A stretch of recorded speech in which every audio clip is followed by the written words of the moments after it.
ұлтым литовка. Осы мемлекеттік тілімізді үйреніп жүрмін, құрметтеп жүрмін. Мен негізінде 5 жасымнан бастап сөйлеп жүрмін.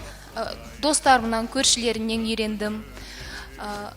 Мектепті және жоғары оқу орнымды орыс тілінде бітірсем де, мемлекеттік тіл бойынша олимпиадаларға, сайыстарға қатысып, жүлделі орындарға ие болып жүрдім. Қазіргі таңда мен мектепте жұмыс істеймін, педагог, психологпын, және де орыс сыныптарымен жұмыс істеген соң мен оларға жиі айтып отырамын.